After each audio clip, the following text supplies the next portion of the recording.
Advanced Innovation Group, LA 9001. Through this video, we shall attempt to explain the auditable component of the ISO 9001 Clause 8.4. Clause 8, Audit Guide. Clause 8.4, Control of externally provided processes, products, and services. Clause 8.4.1, General Requirements. Audit focus. Ensure the organization has identified which processes, products, and services are externally provided. Applies appropriate controls, maintains records of supplier evaluation, selection, performance monitoring, and reevaluation. What to check. Requirement. Sample questions, evidence, external provider roles. What do you buy or outsource that impacts your products or services? Supplier list, outsourcing matrix, evaluation criteria. How do you evaluate and select suppliers? Evaluation forms, approved vendor list, AVL. Monitoring and reevaluation. How do you monitor ongoing supplier performance? On-time delivery reports, quality scores. Action on poor performance. What actions do you take for underperforming suppliers? CAPAs, delisting records. Audit checklist, 8.4.1. Point, evidence. Externally provided items identified.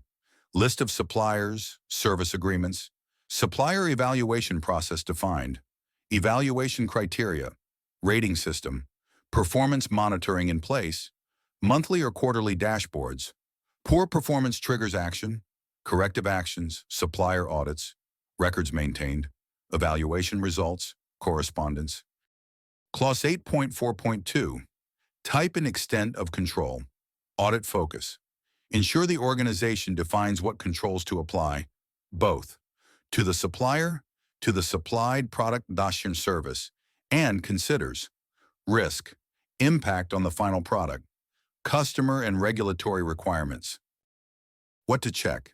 Requirement, sample questions, evidence to review, clear specifications. How do you specify what a supplier must deliver? Purchase orders, contracts, specifications. Approval of methods, services. Are certain processes, methods pre-approved? Process qualification, first article inspection. Supplier personnel competence. Are there skill or qualification requirements for supplier personnel? Contracts, training records, audits. Supplier personnel competence. How do you communicate and coordinate with suppliers? Emails, meeting notes, portals. Monitoring supplier performance. How is performance tracked and reviewed? KPI dashboards, performance scorecards. Verification at supplier site. Do you or your customer audit, verify at the supplier's premises? Visit reports, audit schedules. Audit checklist, 8.4.3. Point, evidence. Requirements clearly communicated. PO, RFQ, drawings, specs. Supplier method process approval. Signed off procedures, validation protocols. Supplier competence defined. Contracts, qualification requirements. Communication/interactions clear. Supplier handbook, coordination logs. Performance monitoring planned. Dashboards, supplier scorecards. On-site verification done as required. Audit reports, checklists, customer visit logs. Pro tips for auditors. Pick a critical supplier and audit the entire lifecycle. How were they selected? How are they monitored? What controls are applied to their outputs? How are requirements communicated? Look for consistency between what's stated in the procedure and what is done in practice.